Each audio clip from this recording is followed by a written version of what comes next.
Welcome to the Corpus Christi show. My name is Deacon Richard Conlon, and in this second episode, it's my privilege and joy to be with the pastor of Corpus Christi, Father Bruce John Hamilton. In this second episode, we're going to hear about Father Hamilton's vocation. And what I'm so intrigued about is that he's going to be introduced into the BC Sports Hall of Fame later this year. And so many people are wondering, what Father Hamilton would bring you from playing basketball to now being a priest? What's your story? Yeah, it's an interesting story, I suppose, in its own way. My passion probably developed in grade 9 to play basketball. It was a focus of attention. It just attracted me probably because of my height, my size. I had no clue how to play basketball. So I started the sport, and when I was finished high school, all I wanted to do was play basketball. And I wanted to play for Ken Shields, probably, in my estimation, was the best coach in Canada. So I wanted to go to UVic my first year, and it just wasn't right. He encouraged me to go to the University of Saskatoon, where the coach was Guy Vitry, who had actually been a great player of his. So I went there my first year, and then my second year, Guy quit, and then I went to UVic. And how Providence leads an individual doing things at the right time in their life. I think if I had gone there the first year, things would have taken a different path. I went there that year. I wasn't really going to church all that often. All I wanted to do was play basketball. I mean, study was a means to playing basketball as far as I was concerned. And so that was where my passion was, and I just worked so hard. I had to work hard to make the team. I probably was the 11th or 12th person on the team, but I made the team. And that team, actually, the 79-80 team, I believe that's the one it was, is the one that's now being inducted into the BC Hall of Fame. But I was there going to university. I wasn't going to church all that often. But a teammate of mine, Eli Pasquali, invited me to go to church one day, and I said, "Sure, let's go." It wasn't anti-church or anything like that. It was just kind of what I call into the me or into the now, into the day-to-day thing. So I went with him, and the priest who was saying Mass, I still am friends with him, Father John Lastrick, the Victoria Diocese. He preached a sermon. I have no idea what he preached on, but it struck me. And that started me on a journey. I made an appointment with him, I met him, and one thing led to another. I felt that God was calling me to be, not at that moment, God was calling me to be a priest, but later on in the year. And it was like right out of the blue. I'd never thought of this. I had no intention of being a priest. As far as I was concerned, a priest said Mass and tended his garden, from when I was a kid. But this thing just hit me. So I had to pursue it. I was just that kind of focused person. So I even found the seminary on my own without even going to the bishop. But they told me I had to go to the bishop, and I talked to Bishop Drew at the time, actually, and he gave me advice. He said, finish your university, and if God wants you to be a priest, you will be a priest. And it was some of the best advice I ever got. I finished my BA, and then I went to St. Peter's Seminary, and kind of the rest is, in a way, is history. Here I am. Oh, very interesting. What would be some of the key lessons that you learned from your time in basketball, transitioning into seminary? Probably, I would say, number one, hard work. I had to work hard to make that team and to stay on the team. I always sort of joke that I probably had to work as hard to be on the team as Eli Pasquali would have had to slack off as much to get kicked off the team. He was just so talented, and he was a hard worker. Those two things don't always go together in a person, but Eli worked hard at his skill. So hard work. Tenacity, which is, you can work hard but slack off, but you got to be tenacious until the game is done. Teamwork is critical. Without the teamwork, sure, there's stars in a team, but not one person can win a championship. Even a Michael Jordan, he's got to have a team. And I would say probably the fourth thing is you got to obey the coach. When all is said and done, you can argue with the coach, the coach can argue with you, but you got to obey the coach. And it's like when you're a Catholic, you got to obey Jesus Christ, and when the Pope says something and it's faith and morals, you got to obey the Pope. So that's really important. If you don't obey the Pope, then you wind up just obeying yourself. When all is said and done, I don't care what you say, how you package it, you're just going to do your own thing.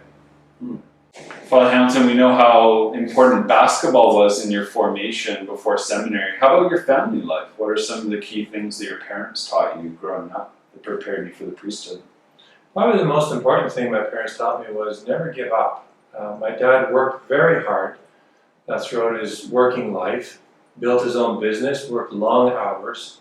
He had four of me, big boys to feed. You got to work hard when you have big boys like me, who are like devouring machines. And then the eldest is my sister. So those are really important things. And my mom really did give her life to us, as a mom, just taking care of us, feeding us, teaching us some really important skills in life. And, I really do love my siblings, so it's taught me the importance of family. And how about with your dad? I remember hearing you share a story about your journey with your dad and his faith.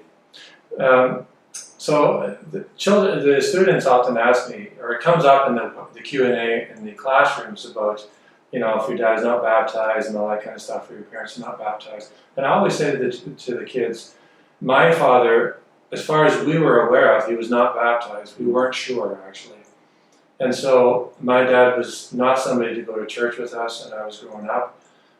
He always respected our Catholic faith. He actually had to promise when he married my mom to allow us to be raised in the Catholic faith. So he was very respectful of that. And I really do believe that was a crevice into which God's grace would eventually enter his heart, and my dad you could not force him to do anything. So when he actually said to me one day after I was a priest, I'm interested in becoming Catholic, it blew me away. It's like, don't get me wrong here, but I kind of thought, God really does exist. I don't know if you can kind of relate to that kind of statement. It's like, whoa. He was reading his biography on Pius XII, and I thought, where did that come from? My dad was reading comics, and he liked the comics, Archie comics, and then all of a sudden he's got the biography of Pius XII. Whoa. And I had the privilege of baptizing him on the 40th anniversary of my parents' marriage anniversary, which is September 22nd. It was really quite a profound moment. So I just learned so many lessons from him. That even growing up, becoming a priest, I never thought I'd become a priest. And my dad wasn't Catholic, and there was a time when my mom wasn't going to church all that often, but when she moved to Abbotsford, she met some really good people, and then she was just a gung-ho Catholic after that. It just served as a really good background for me to also help be appreciative of where other people are coming from. Yeah. Wow, it was so clear that Providence was at work in your parents' life, and what a gift to be able to be such an instrument of God's grace for your father. So, yeah, what a gift. Now, as a priest, what's that journey been like for you? What are some of the great joys of being a priest today? Some of the great joys that I have of being a priest are, I love offering Mass. That's really at the core of priesthood. And I don't know if I would say I enjoy hearing confessions, but I like being there for people. So I suppose it's a certain kind of enjoyment. It's not like the enjoyment of having an ice cream on a warm night or something.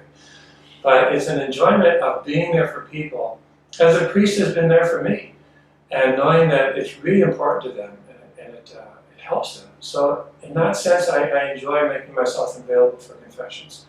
Because I know it means something to me when I go to confession, and it means a lot to people when they go to confession. And then I think it's, the children. Children are there's such a beautiful innocence about them, and it's like they look up to their parents, and they look up to the priest, and I hope I can always be, can honor that in children so that they always think well of the priest. Because in some way, I know, aside from theology, and they're not consciously thinking of this, but we image the Father to them. So if they see the priest as a loving man, hopefully one day it's going to help them understand that God really is a loving Father, because He is. Whether I'm a good example of it or not, I can only help that and be blessed by God if I do that for other people. Recently, Father Hamilton, you completed this Master's of Science in Ecclesiastical and Administrative Management, call it the MEAM course, run at the Catholic University of America by Dr. Mario Enzler, a former Swiss Guard. I was really edified that you took on this master's program while being a full-time pastor. And this program is oriented towards preparing clergy for management in the parish. So how has this changed your vision of the priesthood? I was very grateful that Archbishop Miller gave me authorization or permission to do this. I went to him and I told him about it, told him it was a passion of mine, and almost before I finished my request, he said, "Yep, you can do it." So I've been 30 years out of the educational game, as it were. So it was a little daunting, but I'm so grateful that I had the opportunity to do it, and I have now completed it. It's really kind of tweaked my awareness or increased my awareness that as priests, especially as pastors, we are called to excellence not only in our spiritual life, which should be part and parcel of who we are, but in the way we administer the temporal realities of the church. Everything from transparency to leading people in a mission in their parishes, just running the parish in all of its various facets, job descriptions and so on, all those minute details that are so important for the well-running of a parish. So it's really made me aware of how important that is for us as priests. And I'm certainly grateful being a deacon, trying to learn about this transition into the priesthood, to have you as my pastor to really teach and guide me along this time. So I look forward to many continued lessons from your master's course. So Father Hamilton, for the Corpus Christi community, you've been a pastor for 11 years now. What are your hopes and dreams for Corpus Christi? My hope is that everyone would really be a saint or die trying. That is the goal of the Christian life. It's at the heart of the Catholic life, is that we strive to be saints. Be a saint or die trying. That's a good slogan for the saint community. I like that. Yeah. Father Hamilton, for the boys out there that are considering the priesthood, what would be your message to them? When I was a kid, I saw the priest say Mass, and I saw him in his garden, Father Emil, God love him. So I always thought that a priest only said Mass and was in his garden. It was like the most boring life ever. But it's not a boring life, let me tell you. God has a sense of humor. Here I am as a priest. It's a very enriching life. You actually do so many different things. And any life that's worthwhile is difficult, but also is great. It has its great moments and its difficult moments. And the priesthood, there's so many wonderful things you do with and for people. You offer Mass, you hear their confessions, you help people go to heaven. I mean, just think of it. You help people go to heaven when you hear their confession, perhaps on their deathbeds or when they're really sick, or you anoint them and they die, and we pray they're in heaven or purgatory. I mean, what an awesome thing that God has entrusted you to do for His children. You get to teach children, you get to teach adults. You just get to be a sign in the world that there is another life. And there's lots of temptations in this world to think that this is the only life we have. It's not. So there's so many wonderful things. You get to marry people and prepare them for the sacrament of marriage. So to the young men out there who are, thinking, maybe is God calling me to be a priest? So the most important question that you want to ask yourself is, Lord, what do you want me to do with my life? To the parents, I've said this many times and I'll repeat it now, ask God, what do you want my children to do, my son to do, or my daughter to do with their life? That is the question, because that's what's going to help them be happiest in life. It's a powerful question. Lord, what do you want me to do with my life? It's a good reminder, something we need to ask ourselves every single day. Yes. And just as for myself, as I transitioned into this preparation for the priesthood, I'm blown away at all these opportunities that have, like, entering into these really privileged times in people's lives, from baptisms to funerals, marriages, everything in between. And yeah, there's a real excitement about being able to be with people at these sacred moments in their life. What really struck me once was when I was in Powell River, I ministered to the First Nations people, the Salish people, part of the parish community. I did many of the funerals, and I was there once, and they have this, it's very powerful, they actually walk the casket from the church to the graveyard, and the hole is dug, and they literally fill in the grave while everybody's standing around, and it's like, it really completes it, it's full circle. And it just hit me once, I was the only white guy there. And I was there not because I was white, but because I was the priest. And it was just, for me, it just struck me that it was a privileged moment to be with all of these First Nations people and their desire to have the priest there with them to pray and to send off their elder, in this case it was an elder, into the next life. It really struck me about how other cultures will accept us if we act like priests. And that means we're men who love them, who honor them, who respect them, but we're men of prayer. And they know that. We're not aloof. Yes, there's a certain kind of separateness, but we're men who really love them and respect them as people. And I've never forgotten that. When you have that image of like acting like a priest, who are some of the models that you have for the priesthood? Well, now I think of people who are saints or they're on their way to sainthood. People like Josemaria Escriva, who went into the slums of Spain, of Madrid. These were just awful places, like poor, dirty, filthy. He would deal with TB patients, tuberculosis patients. It was like he really got his hands dirty. But he elevated the dignity of these people, and just stories go on and on. Fulton Sheen, even though he liked the good life, he admits this in his autobiography, never shied away from dealing with whoever was in front of him. And was just a dignified man who was a brilliant individual, but never shied away from what we would call the common ordinary person. And he had such a profound influence. He had the talent to write, and he was a great speaker. But it was being a man for others. It's interesting that you say about St. Josemaria Escriva and Fulton Sheen as the two inspirations for your priesthood, because I came back to the Catholic Church after university through an Opus Dei priest who looked exactly like St. Josemaria Escriva. And there was an image of Josemaria on the wall, and I thought, Father Fernando looks exactly like this man. And that conversion experience through confession with him was a game changer for my life. And what was so funny is that soon after that I got a girlfriend. And then I was introduced to Fulton Sheen. And I remember one time I was actually listening to Fulton Sheen's retreat on the priesthood with my girlfriend.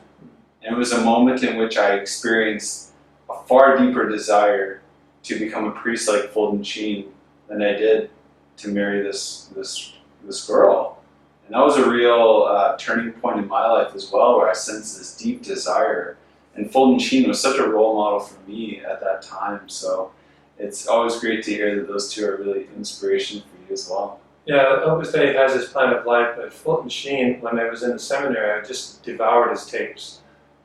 And he's the one, he was long deceased then, he's the one through his tapes, his talks, who actually got me doing the Holy Hour. And I've done one every day in my life. Yeah, we're so thankful that in seminary that's just a standard practice now. Yeah. And it's a real essential hour for our day. So yeah. We're all indebted to Fulton Sheen for preaching about that countlessly for many, many years. Yeah, agreed. This part of the Corpus Christi show, we're going to ask Father Hamilton some rapid fire questions. Okay, Father Hamilton, first one. If you could invite 3 people to dinner tonight, living or dead, who would they be? Living or dead? Probably St. Josemaria Escriva, Thomas Aquinas, and my mother. Ooh. But I'm not sure I'd get it worded edgewise if my mother was there. She'd be asking so many questions. I love it. That's great. Okay, if you were the manager of a basketball team and you had to form a dream team, who are your 5 players? 5 players? Yeah. All right. Let's see. Larry Bird, I am of my own time frame. So Magic Johnson, Kareem Abdul-Jabbar, Robert Parrish, and the fifth one maybe John Havlicek. Wow, love it. Okay, what is the craziest thing you've ever done? I don't do crazy things. I'm boring. Okay. Next question. Next question. If you were stuck on a desert island and could bring only one thing with you, what would it be? One thing. Yes, one thing. Bible. Ooh. Okay. Favorite meal? Chicken cordon bleu with spaghetti. Ooh. Favorite place to eat? Cactus Club. For the food, not the girls. Yes, good clarification. Favorite dessert? Oh, apple pie. Ooh. From? Well, my mother can't do it anymore, so here at Corpus Christi, it's Teresa. Ah, yes. She makes the best apple pie. Favorite TV show? Paper Chase from the 70s. Never heard of it. I know you're too young. Favorite movie? Oh, Scrooge, but the Alistair Sims version, the black and white. Ah, Very classic. picky. Classic. What would be the theme song of your life? Rocky. Yes. Dun, dun, dun, dun, dun, dun, dun. Favorite hobby? Reading. Yes. Father Albin at the seminary was asked what his favorite sport was. Yeah. He said reading. If you were given a 1-minute ad slot in the Super Bowl, what would you fill it with? I would fill it with a message about the meaning of life. Asking people what's the most important thing in life. And I would expand it a little bit, but essentially it comes down to knowing the person of Jesus Christ. That probably would not be purchased by the NFL. But that's what I would want to do. So thank you, Father Hamilton, for being a part of the second episode of the Corpus Christi show. And for all viewers out there, we hope that you enjoyed this episode and it blessed you. If you have any questions for Father Hamilton, feel free to comment in the box below, and God bless.